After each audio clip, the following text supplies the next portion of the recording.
Hello, Facebook. We are live at the NYCX Inclusive Entrepreneurship Forum at the Northside Festival, and I'm joined by our very special guest, Marie from Chinatown Bureau. Thank you so much for joining us. Hi, yeah. Thanks for having me. Excited to be here. So, Marie, if you could tell us a little bit about your company. Sure. So I'm the CSO and co-founder of Chinatown Bureau, which is a digital product studio and consultancy. So we help clients achieve growth through technology, and we also build our own digital tools in-house.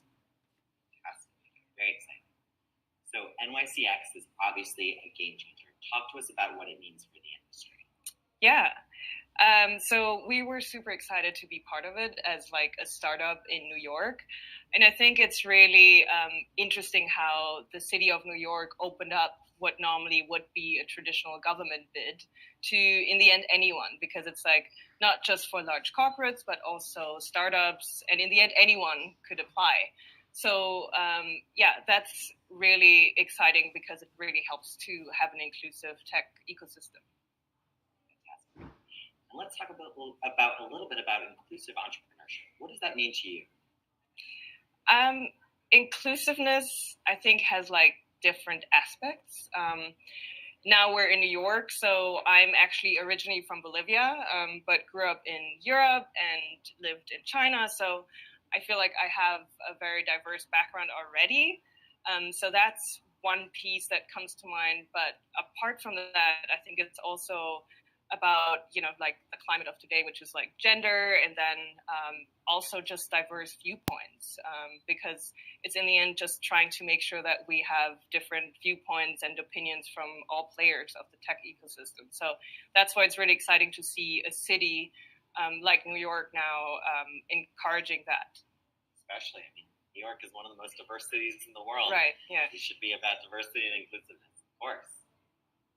So at Chinatown Bureau, how do you guys measure your company performance? Or perhaps what's your most important measure? We have a lot of success metrics, and companies and clients are asking always for specific ones. But for us, we're really trying to use tech not as an end solution, but really as a means to drive cultural change. So I would say as our own metric, it would be really how many lives we're touching and how we can change and influence the society. I love a unique measurement where it's not something necessarily as tangible, but something like truly.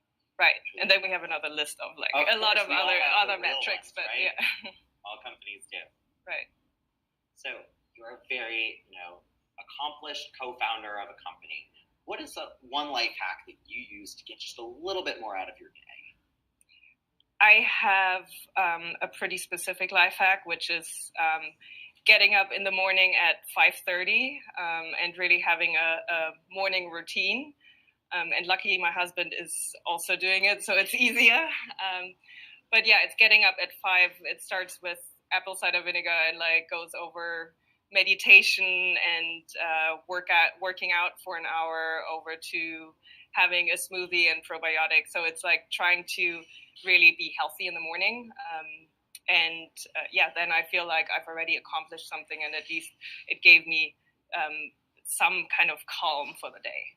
I have a lot of entrepreneurs tell me that it's all about that 5 to 9, but not so much about the healthy aspects that you kind of alluded to of actually taking care of yourself in the morning. Right, yeah. Really interesting. So my last question for you before you get on stage, of course, is how is Chinatown Bureau rewriting tomorrow today? We are, as I mentioned, helping a lot of companies to achieve brand growth. But us that we're not just solving for problems for the 1%, but really bringing innovation to the masses. Well, thank you for bringing innovation to the masses, and thank you for joining us Thanks. here at the NYCX Innovation. Yeah.